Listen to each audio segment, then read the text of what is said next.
Hello and welcome here to Simple Scotch Reviews. We are not on Scotch today. This is another Irish video. I'm going to preface this, hopefully not too extended review. This is a comparison video. You got regular Jameson and Jameson the IPA Caskmates edition. So I'm going to preface this by saying I'm assuming everyone's tried standard Jameson. I'm not going to review Jameson and then review this. We're going to start with a base assumption of Jameson, everyone knowing what Jameson's like, and then I'm going to try to give a little quantify and explain the difference between the two that I perceive. We're just going to assume that Jameson is something everyone knows and a benchmark because it's so widely available and wildly popular in terms of sales. So let's get started. Both are 40% ABV, both are Irish whiskey. One's finished in IPA cask. I'd be shocked if it wasn't the same exact whiskey, just dumped in IPA cask. So let's take a look.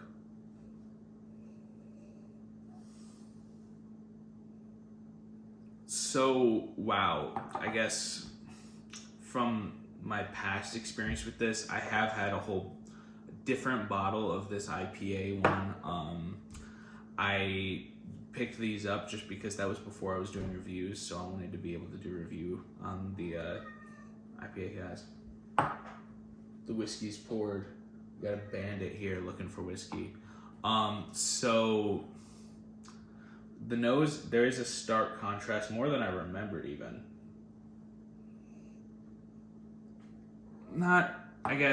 So to me, the main descriptor between standard and IPA is the IPA cask one is a bright whiskey.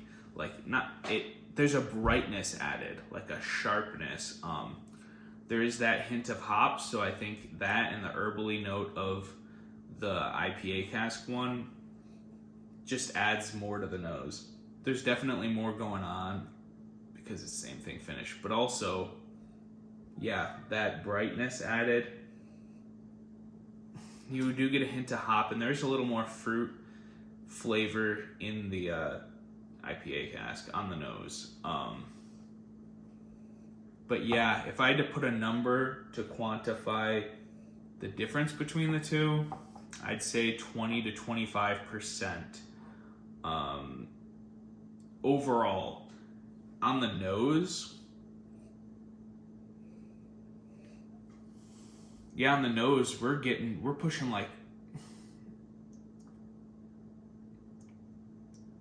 we're pushing 40% different, 50% different.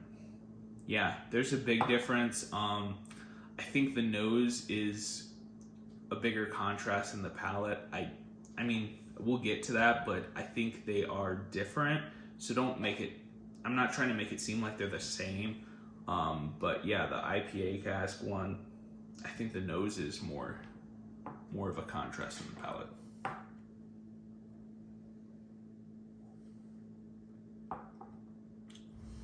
Standard Jameson.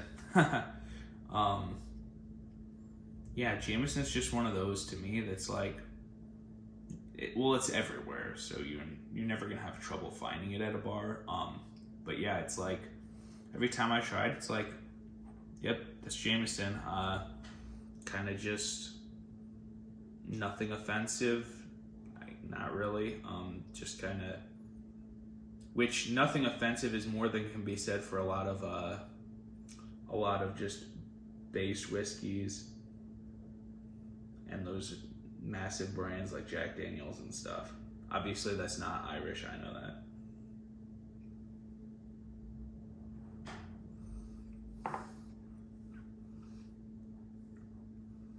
So,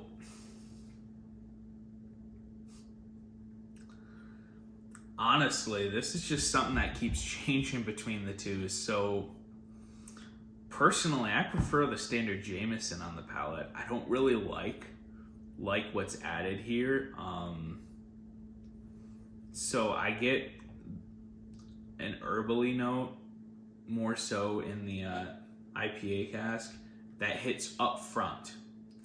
So to kind of explain, the palates of both of these, we have a lot of similarities.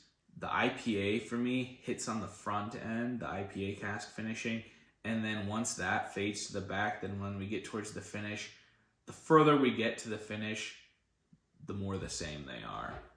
That being said, I do find the IPA cask finish lingering longer than the Jameson. But yeah, so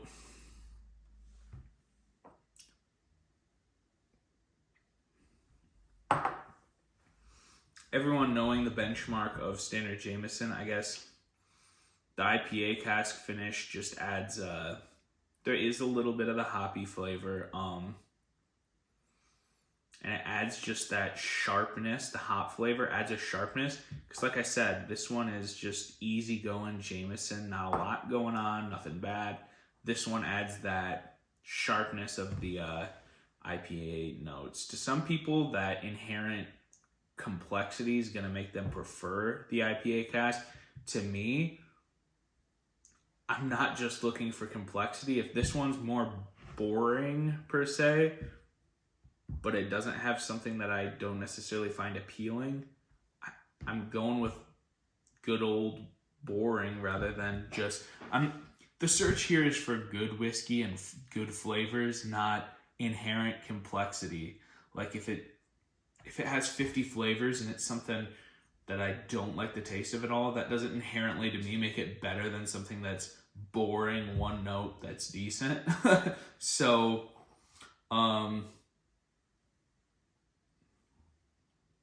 just saying, yeah, it's just sharper, brighter.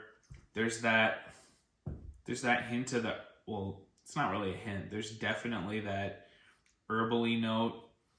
What I'm perceiving as hop is not super strong, but there's an herbally note, which again, that could just be, I'm not an expert on how IPA finishing shows up in whiskey because it's something so rarely done. Maybe that's just how IPA shows up. Maybe the herbal note, maybe that's all coming. Like I said though, there is a tinge of that herbally to the standard Jameson. So again, the cask impact, I think it does those, like I said, that spiky, brighter, sharper note. So IPA cask has a hoppy note, probably a little more fruit, whereas I get a little bit of vanilla and more sweetness out of the Jameson. So standard Jameson, add the hoppy note, and yeah, it is one of those that, yeah, this one's just a smooth sipper, and then this one you're like, oh, that's different. So it is noticeably different, I guess. This one's kind of hard to explain the differences compared to some other reviews, comparisons I've done. But I will, Whiskey Bandits here. So I will say that as for an overall, should you buy the IPA cask one, since we're rambling here, the IPA cask one, I think if you're a whiskey lover that loves IPAs too, I think it's worth getting just for that reason, to try and see how it impacts it, because it'll be interesting to you. I think it's worth it. The other person I think it's worth it for is if you're a regular Jameson drinker, you're like, Jameson's my go-to, I enjoy it, and you want to just try a little variation on it. Because like I said, there are a lot of similarities to Jameson. So if you love Jameson and just this tinge of difference might take Jameson to another level for you. So from that standpoint, Jameson drinkers, also a must try. For everybody else, if you're not a fan of IPAs, you dislike IPAs, and you're not a Jameson drinker, definitely a pass. So I think that interest of IPA drinker and Jameson drinker is really the only reason to get this one. If you're someone that's just exploring the wide range of whiskey and doesn't really have Jameson on their radar as a brand they really enjoy, I definitely wouldn't put it on the list. Hopefully this helps. Not quite sure with current state what the price difference is on these two, because I hate to speak to price because it varies so widely, place to place, country to country, state to state, store to store, heck. But I think if you're someone that is just intrigued by complexity, but wants to try something from Jameson, again, you'd probably enjoy this one more because there is a bit more complexity, but Jameson's just such a staple that if you haven't tried Jameson, go out, buy yourself a bottle of Jameson to try it. It's something everyone's got to try. Whiskey drinker or not, you got to try Jameson. So hopefully this helps. I kind of rambled, but this is kind of a weird one. Usually when you have a normal one and a sherry finish or something like that, when I do these comparisons or different age statements or something, we get more out of it. This one's just kind of, this is a odd whiskey. So it was kind of weird doing it, but hopefully this comparison helps. Like I said, IPA drinker, Jameson drinker, absolutely must try, go for it. Everyone else, yeah. But check out the channel, like, subscribe. There's other Irish whiskey if Irish whiskey's your thing.